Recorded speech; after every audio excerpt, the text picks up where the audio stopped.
What's up guys, the Keyblet Solar here. Happy New Year! To start 2016, I have a countdown that's pretty different this time.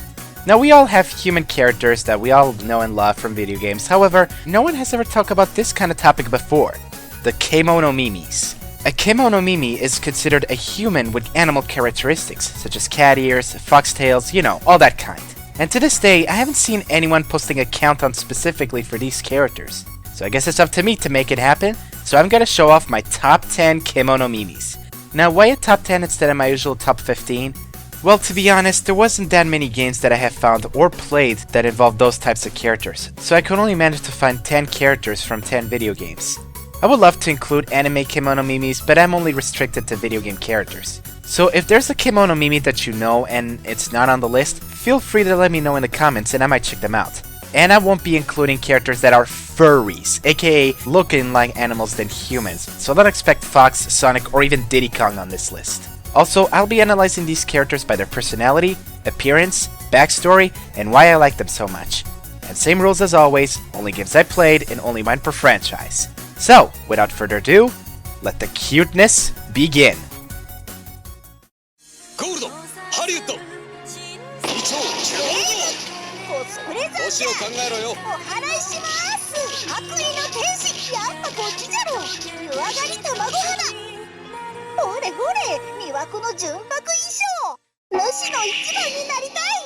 I already talked to death about Splatoon and how I adore its gameplay and the Inklings. They're just amazing troublemakers that love to splat around in turf wars and messing around all the time. However, they are not on the list, because the Inklings are characters that you actually create for the game. So instead, let's focus on another character, or should I say, characters. Those being the Squid sisters, Callie and Marie. Every time I see them on screen or through the window in Minkopolis, I can't help but to just say how cute they are. I picked both of them because I feel one can't exist without the other. And because they're sisters, well actually, cousins, you can see that they're both polar opposites. And that's true. While Callie is more eccentric and hyperactive, Marie is more calm and subdued. Every 4 hours they announce the stages that are available in both turf wars and direct battles. And as they announce them, they can come up with many hilarious quotes.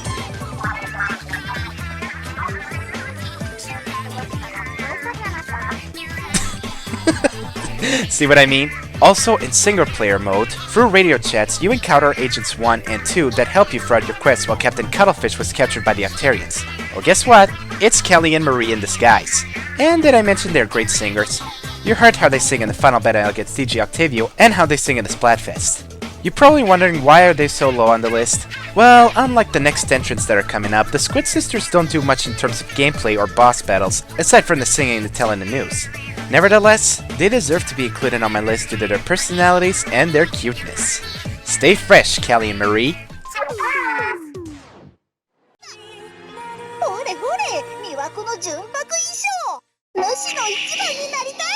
Finally, I get to talk about Hyperdimension Neptunia. You don't know how hard it was to contain myself from talking about it.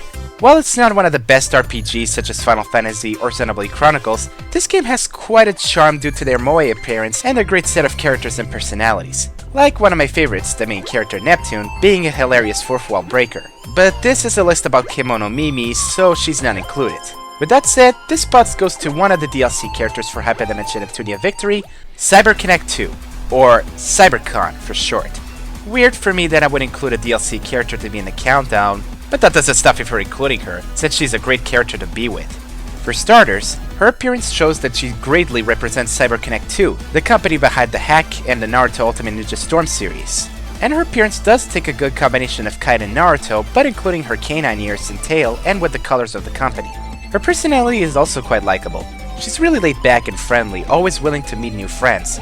But when her friends are in danger, her rage fuels her strength and uses it to protect them, as shown when Noir was getting attacked by a dragon.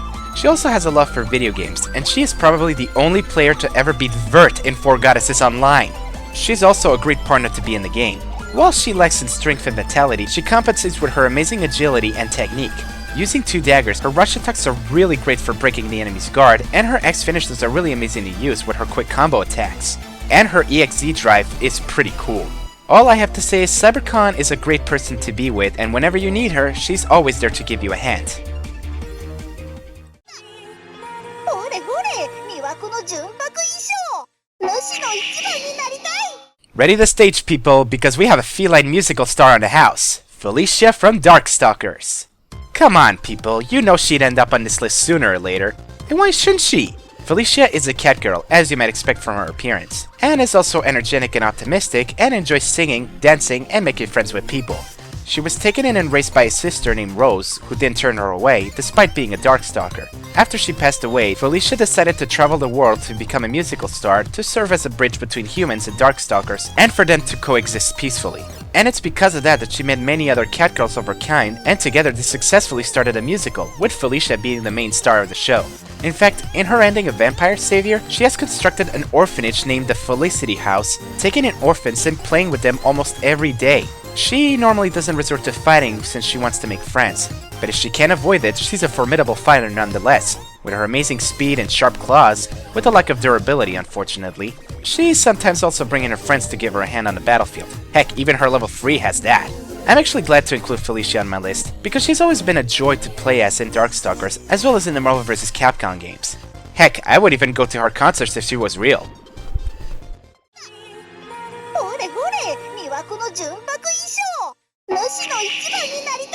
Here's a character that I almost refused to add on the list, but changed my mind after playing the game again. Kyubi from Warriors Orochi Free Ultimate. This was hard for me to include on the list, cause she's the main antagonist of the game, aside from Orochi. However, I never said that my list only included hero characters, so we'll let it slide. Kyubi has a beautiful appearance, combined with her 9 white foxtails. However, underneath that appearance lies a pretty hostile being to those she consider her enemies, particularly the mystics who sealed her in the Divine Mirror. Under the disguise of Tamamo, she spreads discord whenever she went by creating doppelgangers of humans she captures to wage war against them. After she was cornered in Odawara Castle, the warriors managed to seal her in the Divine Mirror once again. Even still, during her confinement, she gains satisfaction by venting her rage against the replica mystics in the mirror world, so that she eases her boredom. You may think I don't like her that much, but actually I do. She's a great character to play as in Warriors Orochi Free Ultimate, and by far, in my opinion, the most overpowered. Her combos are incredible, especially when she uses her 9 tails as weapons. Her attack can hit any opponent that comes to her from any direction, and she can even create doppelgangers to defend her, as well as creating foxfires. She's probably the most broken character in the game. She may be the villain, but even I can't deny that she's a great character to play as, and I enjoy playing as her every time I come to play this again.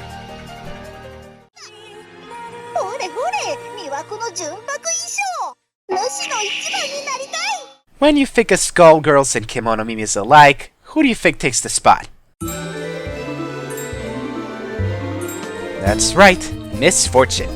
I've played Skullgirls for a while now, and I wasn't disappointed by it. The fighting mechanic is easy to understand, the animation and designs of the game gave a unique charm to it, and the characters are great and memorable. Nadia Fortune is no different.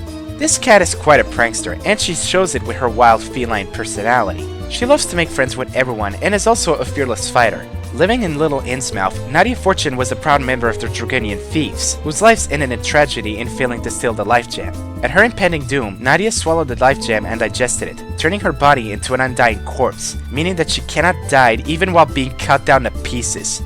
From that day forth, she vowed to avenge her fallen comrades and stop the Medici and their plans. That's quite the backstory for this cat, and she fights like one. In fact, her fighting style combines the wild strikes of a cat with the ability to separate her limbs and body parts as her weapons, even the ability to make a huge yarn ball with her limbs and guts. Talk about a way to use her head in battle. Get it? Using her head in battle? Huh? Okay, moving on.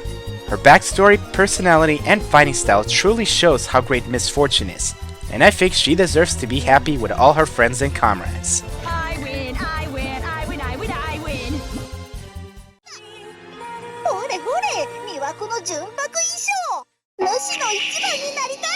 Another big thanks to the Quarter Guy for introducing me to this series, Arcana Heart.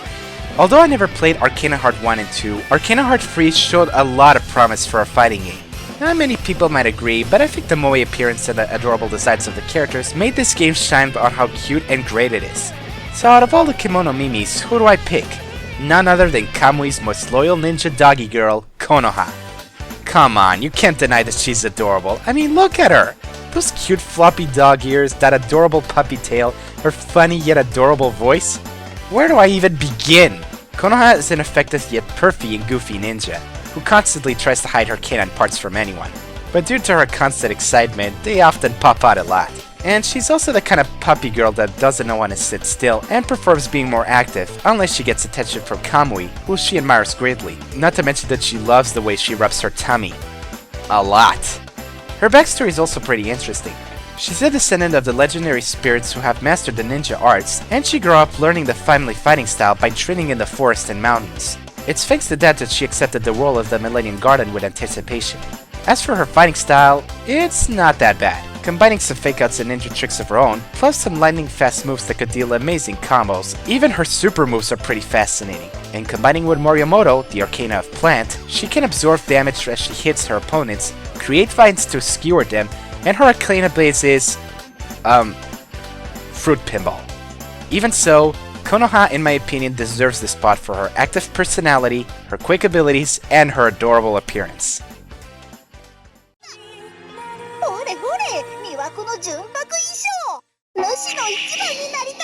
Finally, I'm free to talk about a franchise that I love but I never got the chance to talk about until now. Toho! Oh my god, you don't know how hard it was for me to come up with a countdown that would at least include a Toho character. There are tons of things I love about this franchise, specifically the characters themselves. But before I go overboard and say how much I love this series, I'm just gonna focus on the topic at hand. And when it comes to Kemonomimis, there are tons in the series, ranging from cat girls, bunny girls, and even fox girls. The latter of which one of them is on the list. Ran Yakumo. Ran Yakumo is Yukari's Shikigami, which means summoned spirit, and she's willing to do anything for her. Everywhere Yukari goes, Ran is always there at her disposal. Well, not always. Her appearance is quite noble, wearing a blue and light purple dress combined with a hat with 2 tails and amulets, and complete with yellow fox tails. She's usually serious and understandable, and also really caring for Yukari and friendly towards her friends. And when trouble brews and when Yukari can't be disturbed, she's always there to defend her. Ran also has a Shikigami of her own, known as Chen. But unlike Yukari, Ran treats Chen like she's her own daughter, which shows her caring side. And she also adores Chen for how adorable she is. Ran is also a really skilled magic specialist. Being the extra stage boss in Perfect Cherry Blossom, Ran's projectiles are really hard to dodge. Although nothing compared to Yukari in the Phantasm stage.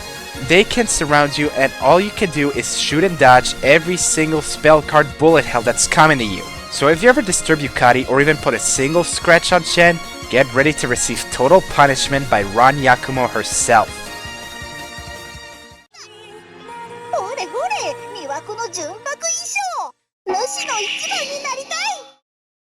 Hey, I never said that I only include female characters here.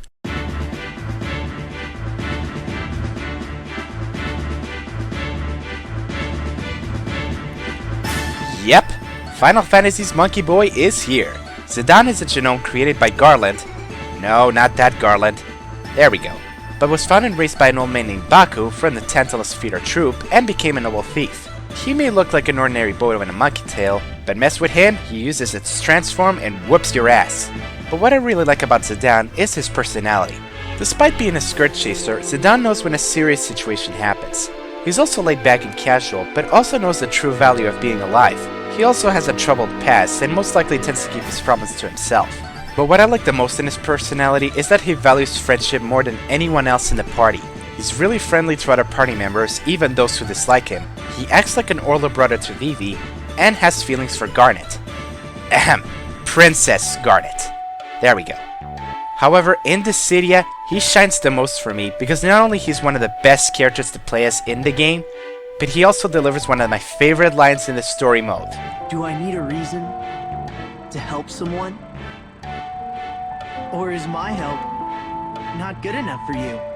This clearly shows that even to Kuja, he's willing to help anyone. That's what's amazing about Zidane, and he well deserves the number 3 spot on my list.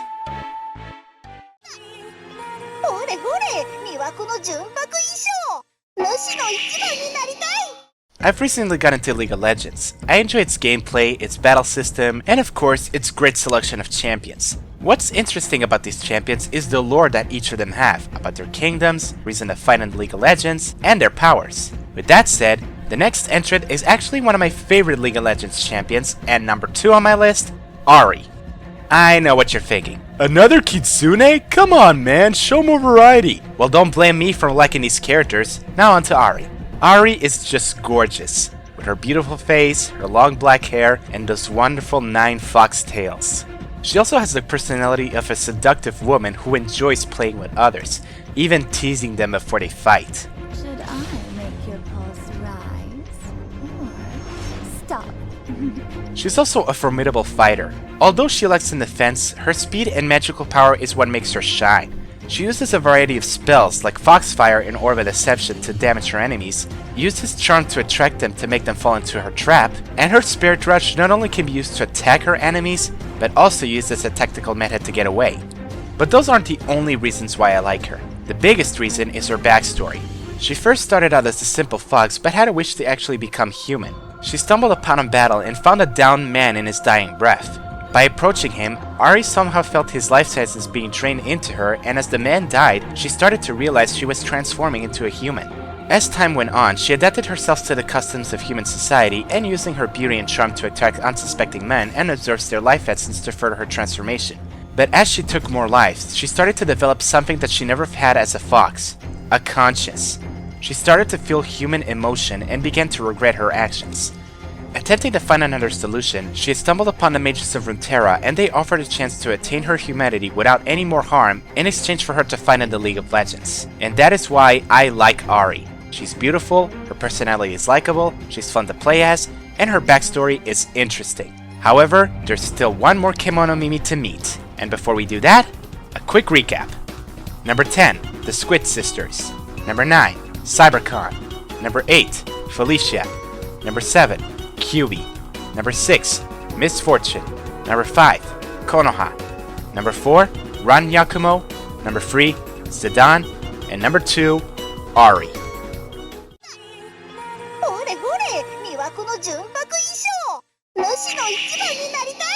Even before I came up with this countdown, number 1 wasn't even a question in my mind. It has everything I like about it. Adorable appearance, great personality, and a backstory that really interests me. Ladies and gentlemen, from the Blaze Blue series, Makoto Nanaya.